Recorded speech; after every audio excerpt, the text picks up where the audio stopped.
This is Democracy Now!, democracynow.org, The War and Peace Report. I'm Amy Goodman with Juan Gonzalez. Well, Hillary Clinton has announced former Interior Secretary Ken Salazar as the head of her transition team.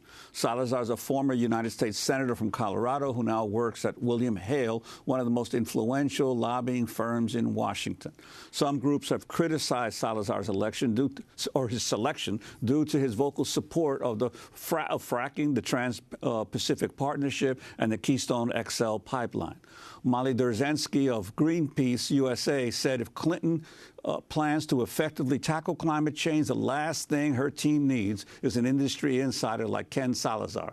Salazar's track record illustrates time and again that he's on the side of big industry and not of the people. His most recent opposition to the anti-fracking initiatives in his home state of Colorado directly undermines Clinton's alleged support of local control over fracking. In addition to Ken Salazar, other leaders of the transition team include former Obama National Security Advisor Tom Donilon, Center for American Progress head Neera Tanden, former Michigan Governor Jennifer Granholm, and Maggie Williams, the director of Harvard's Institute of Politics. For more, we're joined by David Sirota, senior editor for investigations at the International Business Times, joining us from Denver Open Media in Denver, Colorado, the home state of Ken Salazar. Welcome to Democracy Now!, David. Well, start off by talking about the selection of the former Interior Secretary, former Colorado Senator Ken Salazar, to head the transition team of Hillary Clinton. The Clinton campaign announced this in the last 36 hours. Ken Salazar will head the team that would, if Hillary Clinton is elected, would help build the administration. It's an important appointment because many people believe that personnel is policy, and the people who are going to run the transition team are going to be looking at thousands, potentially, of appointments across the federal government in a prospective Hillary Clinton administration. So who is at the top of this transition team, what their beliefs are, what their politics have been, is very important to understanding what may be coming in a Clinton administration policy-wise, and whether those policies in a Clinton administration will reflect the policy promises from Hillary Clinton on the campaign trail. Well, as we mentioned, for years, Ken Salazar has been a vocal proponent of fracking. In 2014, he said, quote, "We know that from everything we've seen, there's not a single case where hydraulic fracking has created an environmental problem for anyone. We need to make sure that story is told." And this is Ken Salazar speaking about fracking in 2011 when he was still Interior Secretary. I think hydraulic fracking is very much a necessary part of the future of natural gas, because without this new technology, the amount of natural gas that we have available here in the country is a very diminished amount. And I think hydraulic fracking can be done in a safe way, in an environmentally responsible way, and in a way that doesn't create all of the concerns that it's creating across the country right now. Dave Sirota, what about this, his position on fracking?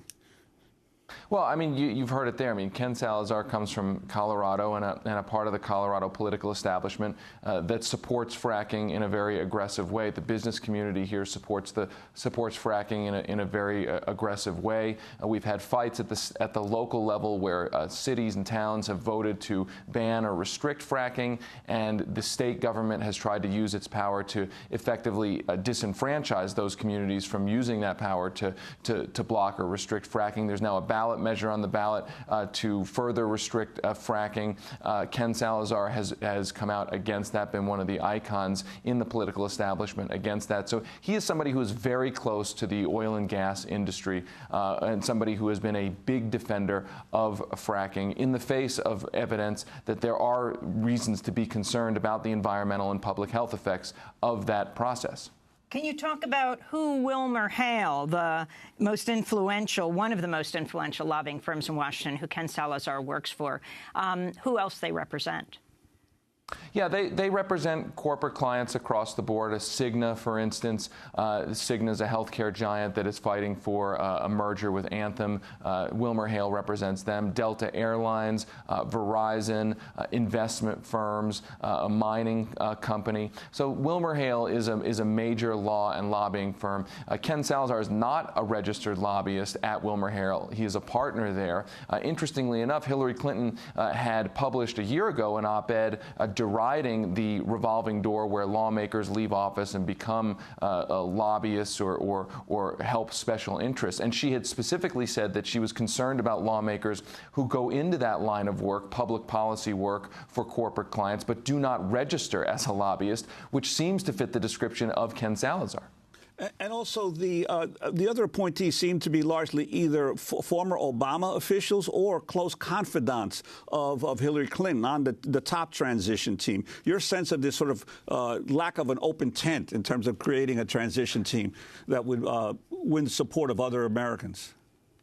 Well, look, Hillary Clinton campaigned as a progressive, increasingly so facing the primary challenge from Bernie Sanders. And so I think there was some hope by folks that her transition team and her administration will reflect something that's a little bit different from what people have come to believe is Clintonism and more progressive, perhaps, than the Obama administration. This transition team seems to suggest more of continuity with the establishment, that the people who primarily are leading this are people who come out of the Obama administration, come out of the wing of the Democratic Party that is close to the business community, that is generally understood to be the establishment. So we haven't seen the policy yet, but if personnel is policy, this looks like a signal to the establishment that this is a continuity kind of government that's going to be put out there, David not necessarily one that let me ask you, last November, Ken Salazar, along with another former Interior Secretary, Bruce Babbitt, co-wrote a piece in USA Today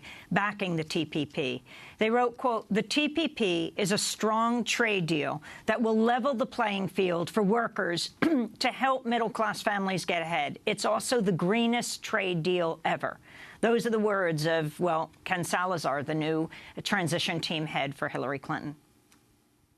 Yeah, I mean, that's a very important op-ed for people to understand right now, especially when there are fears that Hillary Clinton will ultimately back a version of the Trans-Pacific Partnership if she becomes president. She has said she is against it, but prior to running for president, she had been helping the Obama administration push that trade deal. And so her transition chief is somebody who has been very publicly out there since leaving government, pushing that deal on environmental grounds. Of course, in that deal, there are provisions that may make it easier for America to export fracked gas across the globe. So this, I think, complicates the questions of where Hillary Clinton and her administration may be on trade agreements like the Trans-Pacific Partnership. In 2014, Ken Salazar also pushed for the construction of the Keystone XL pipeline, telling the Associated Press he believed construction could, quote, "be done in a way that creates a win-win for energy and the environment." David Sirota. Yeah, I mean, again, what we see from Ken Salazar's record is somebody who is very close to big energy interests that have business before the federal government. What does it mean for the future when another pipeline proposal, for instance, comes down the pike? We don't know. But what we do know is that he will have a very serious hand in helping staff the Clinton administration, that he will have a hand in helping put personnel into the administration across the federal government. Whether he has litmus tests, whether he brings in people who he's close to from his own politics, that will be a question. It'll be a big question for Hillary Clinton. David, you've written a lot about the Clinton Foundation. Now, a lot of the news this week centers around the emails of Hillary Clinton. The State Department has agreed to provide the conservative watchdog group Judicial Watch with emails that had been uncovered following the FBI's probe into Hillary Clinton's use of the private email server from 2009 to 2013, her tenure as Secretary of State. And we know some of these emails relate to the Clinton Foundation. Can you talk about the significance of this? Well, look, I mean, I think that the potential connections between the State Department and the Clinton Foundation, they have been relatively well documented in the lead up to this question about specific emails.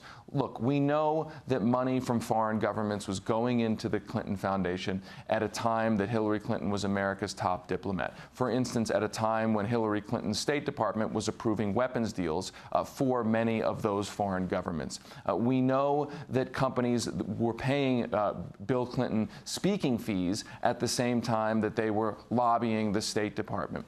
We know that other interests, other corporate interests, were giving to the foundation when they had business with and/or were lobbying the State Department. The emails will provide potentially a more granular detailing of potential connections between the State Department and the Clinton Foundation. And the fact of the matter is, the Clinton campaign has argued that there was no quid pro quo.